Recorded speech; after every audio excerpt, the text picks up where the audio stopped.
Friends, இன்றைக்கி நம்ம என்ன பார்க்க போகிறோம் அப்படின்னா, மேஷ ராசிக்காரர்களுக்கு ஜூன் மாதம் 2025 நடக்க போகிற முக்கியமான மாற்றங்கள் பற்றி பார்க்கலாம்.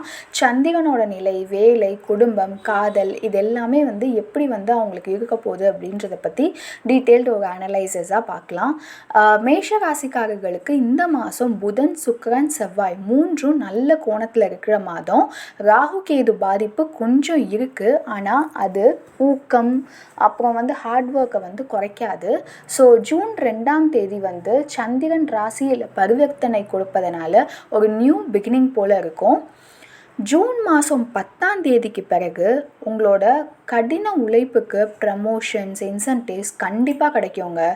புது வேலை தேடுறவங்களா இருந்தீங்க அப்படின்னா 12ஆம் தேதிக்கு அப்புறம் உங்களுக்கு நல்ல ஓப்பனிங்ஸ் வரும். தொழில் செய்பவர்களுக்கு பார்ட்னர்ஷிப்லேயும் நல்ல ஒரு இம்ப்ரூவ்மெண்ட்ஸ் வரும். எதுனாலும் நீங்கள் சைன் பண்ணிக்கலாம். அண்ட் அன்எக்ஸ்பெக்டட் இன்கம் கூட வர வாய்ப்பு இருக்குது. ஓல்டு இன்வெஸ்ட்மெண்ட்ஸும் பெனிஃபிட்ஸ் தரும்.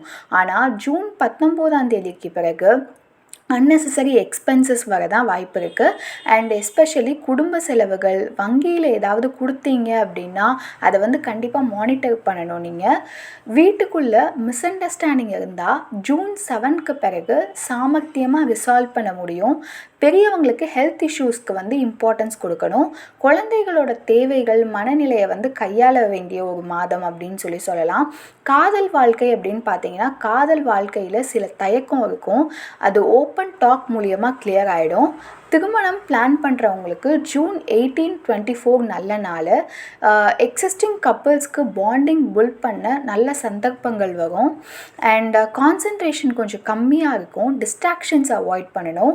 15ஆம் தேதி பிறகு காம்படிஷன் எக்ஸாம்ஸில் நல்ல சான்ஸ் இருக்குது. அதாவது நான் சொல்கிறது ஸ்டூடெண்ட்ஸுக்கு. ஸோ கான்சன்ட்ரேஷன் கொஞ்சம் கம்மியாகிறத மட்டும் கொஞ்சம் பார்த்துக்கோங்க. டிஸ்ட்ராக்ஷன்ஸை அவாய்ட் பண்ணிக்கோங்க.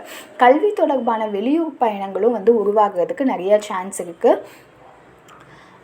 நீங்கள் பரிகாரம் அப்படின்னு பார்த்தீங்கன்னா, விருதுண்ட நாயனாரை நினைவுபடுத்தி ஒவ்வொரு செவ்வாய்க்கிழமை தோறும் சரணம் சொல்லிட்டு வந்தீங்க அப்படின்னா நல்லது. அண்ட் ஓம் ஆங்கார பிரம்ம ருஷியே நமக இந்த மந்திரத்தை டெய்லி 11 முறை சொல்லுங்கள். தைரியம் கூட இருக்கும். இது மேஷ ராசிக்காரர்களுக்கான ஜூன் மாதத்துக்கான சிம்பிளிஃபைடான ஒரு அனலைசஸ் தான்.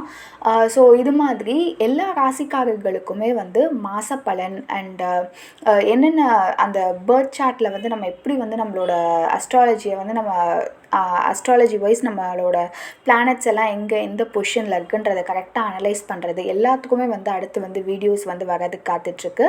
ஸோ அதனால் கண்டிப்பாக சேனலை சப்ஸ்கிரைப் பண்ணி வச்சுக்கோங்க. அண்ட் லைக் பண்ணுங்கள், ஷேர் பண்ணுங்கள். தேங்க்யூ.